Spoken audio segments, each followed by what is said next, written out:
Hello नमस्कार दोस्तों, free digital study में आपका स्वागत है। आप पढ़ रहे हैं कक्षा 12वीं एनसीईआरटी गणित, जिसमें आप अध्याय 1 संबंध एवं फलन की प्रश्नावली 1.4 के अंतर्गत देखेंगे 7वां क्वेश्चन। तो देखिए 7वां क्वेश्चन क्या है। क्या समुच्चय 1 2 3 4 5 में ए स्टार बी बराबर ए तथा बी का एलसीएम द्वारा परिभाषित स्टार एक द्विआधारी संक्रिया है या नहीं है, हमें ये बताना है। अपने उत्तर का औचित्य भी बताना है कि संक्रिया है या नहीं है, द्विआधारी संक्रिया है या नहीं है। अपने कारण सहित आप बताएंगे। तो देखिए जैसे हमने प्रश्न 1 में सवाल किए थे, बिल्कुल सेम सवाल ये दिया गया है 7वां क्वेश्चन। तो देखिए सबसे पहले हमने लिखा दिया है, हमें एक समुच्चय दिया गया है 1 2 3 4 5 और इसमें ए स्टार बी जो द्विआधारी संक्रिया है वो बताई गई है ए तथा बी का एलसीएम द्वारा परिभाषित। तो हमें चेक करना है कि यह द्विआधारी संक्रिया है या नहीं। तो देख लीजिए द्विआधारी संक्रिया होने का क्या नियम होता है। देखिए जो आपके पास समुच्चय दिया गया है उस समुच्चय की दो संख्याएं आप ए और बी लेंगे और फिर उनको इस स्टार संक्रिया के हिसाब से आंसर निकालेंगे और फिर आप चेक करेंगे जो आंसर आता है वो क्या इसी समुच्चय में से आता है। तो देखिए जैसे हमने यहाँ पे एक संख्या 1 ली और दूसरी संख्या 2 ली, तो 1 स्टार 2 का मान निकालेंगे तो 1 स्टार 2 का मान क्या आएगा, 1 और 2 का एलसीएम। और 1 और 2 का एलसीएम कितना होता है, 2। यदि आप यहाँ पे हम 2 और 4 का स्टार निकालते तो 2 स्टार 4 का मान 2 और 4 का एलसीएम कितना आता, 4 आता। तो कहने का अर्थ है कि जो आंसर आना चाहिए वो आंसर इसी समुच्चय के अंतर्गत आना चाहिए। तो देखिए हमने जो अवयव लिए हैं उनके लिए तो आंसर जो है इस समुच्चय में आ रहा, लेकिन यदि हम 2 स्टार 3 निकालें तो देखिए 2 स्टार 3 मतलब 2 और 3 का एलसीएम, तो 2 और 3 का एलसीएम 6 होगा जो कि इस समुच्चय के अंतर्गत नहीं आता है। तो इस वजह से ए स्टार बी जो है ए तथा बी का एलसीएम इस समुच्चय में एक द्विआधारी संक्रिया नहीं होगा। तो यहाँ पे हम 2 स्टार 3 का एग्जाम्पल दे देते हैं। देखिए कुछ भी एग्जाम्पल आप दे सकते हैं, 3 4 का भी दे सकते हैं। जैसे हम 2 3 का दे रहे हैं तो यहाँ पर यदि हम 2 स्टार 3 करते हैं तो 2 स्टार 3 का मतलब क्या होगा, 2 तथा 3 का एलसीएम। 2 और 3 का हम एलसीएम निकालेंगे और 2 और 3 का एलसीएम पता है कितना होता है, 2 और 3 का एलसीएम 6 होता है। अब ध्यान देना जो 6 एलसीएम है वह जो है इस समुच्चय के अंतर्गत नहीं आता है। तो हमने लिखा कि जो एलसीएम 6 आया है वह समुच्चय 1 2 3 4 5 के अंतर्गत नहीं आता है। अतः जो स्टार संक्रिया है वो इस समुच्चय में एक द्विआधारी संक्रिया नहीं है। तो देखिए हमने लिखा आता है समुच्चय 1 2 3 4 5 में जो संक्रिया स्टार दी गई है एक द्विआधारी संक्रिया नहीं है। अब देखते हैं 8वां क्वेश्चन है। मान लीजिए एन में मतलब प्राकृत संख्याओं के समुच्चय में ए स्टार बी का मान ए तथा बी का एचसीएफ, अब महत्तम समापवर्तक की बात आ गई, द्वारा परिभाषित एक द्विआधारी संक्रिया है। देखिए इस सवाल में कहा गया है द्विआधारी संक्रिया है, मतलब अब आप चेक नहीं करेंगे कि संक्रिया है या नहीं, इस बार संक्रिया है। अब जो स्टार संक्रिया है वो क्रम विनिमय है, ऐसा हमें चेक करना होगा।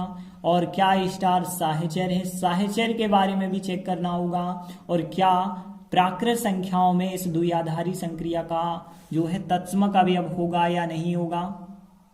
तो हमें जो है इसके तत्समक का अस्तित्व भी चेक करना है कि इसमें जो है तत्समक अवयव निकल सकता है या नहीं निकल सकता है। तो देखिए सबसे पहले हमने लिखा दिया है प्राकृत संख्याओं के समुच्चय एन में ए स्टार बी का मतलब है तथा बी का एचसीएफ। अब देखिए सबसे पहले हम चेक करेंगे क्रम विनिमय होगा या नहीं होगा। तो देखिए क्रम विनिमय के लिए कौन सा नियम होता है, ए स्टार बी का मान बी स्टार ए के बराबर आना चाहिए। कहने का मतलब है, देख सकते हैं आप, ए स्टार बी का मतलब है ए और बी का एचसीएफ, ए बी का एचसीएफ। यदि आप बी स्टार ए करेंगे तो बी स्टार ए का मतलब होगा बी और ए का एचसीएफ, मतलब बी और ए का महत्तम समावर्तक। तो देखिए चाहे हम ए बी का महत्तम समावर्तक निकालें या बी ए का निकालें, आंसर तो एक ही आएगा। जैसे हम एग्जाम्पल के तौर पे बता सकते हैं, जैसे हमने यहाँ पे 3 और 6 का स्टार निकाला, मतलब यहाँ पे 3 और 6 का महत्तम समावर्तक, महत्तम मतलब जो कॉमन होता है, 3 6 में 3 है कॉमन। यदि हम 6 3 का भी निकालते तो भी कॉमन 3 ही रहता। तो कहने का अर्थ है क्रम विनिमय नियम जो है संक्रिया में लागू हो जाता है, जो संक्रिया है वो क्रम विनिमय है। तो देखिए हमने लिखा यहाँ n में a स्टार b का मतलब है तथा b का HCF। यदि हम इसे पलट के निकालते तो b स्टार a कहते तो यहाँ पे इसका मतलब होता b तथा a का HCF, तो b और a का जो है महत्तम समावर्तक होता। देखिए अब चाहे हम कहें a और b का महत्तम समावर्तक, तो चाहे हम कहें b और a का महत्तम समावर्तक, तो देखिए दोनों तो एक ही हैं, तो हम कह सकते हैं चूंकि a स्टार b का मान b स्टार a के बराबर है, अतः दी गई संक्रिया स्टार क्रम विनिमय है। तो हमने लिखा आता है स्टार संक्रिया क्रम विनिमय है। अब आप एग्जाम्पल भी दे सकते थे, लेकिन एग्जाम्पल नहीं हम दे रहे हैं, आप चाहें तो दे भी सकते हैं। इसके बाद यदि हम बात करें साहचर्य की, तो साहचर्य होगा या नहीं होगा। साहचर्य में हमें 3 राशियों की बात करनी होती है, 3 संख्याओं की, ए बी सी। पहले हम ए बी में कोष्टक लगाते हैं और फिर उसके बाद सी से आंसर निकालते हैं। उसके बाद जो है हम ए पहले रखते हैं और बी और सी वाले कोष्टक को सॉल्व करते हैं। तो यहाँ साहचर्य में जो होता है इसके बराबर इतना हमें सिद्ध करना होता है, तब साहचर्य होता है। तो देखिए यहाँ पे हमें निकालना पड़ेगा ए स्टार बी स्टार सी का मान निकालना पड़ेगा, और फिर यहाँ पे ए स्टार बी और सी में कोष्टक लगा के इसका मान निकालना पड़ेगा। क्या इनके आंसर एक से आएंगे?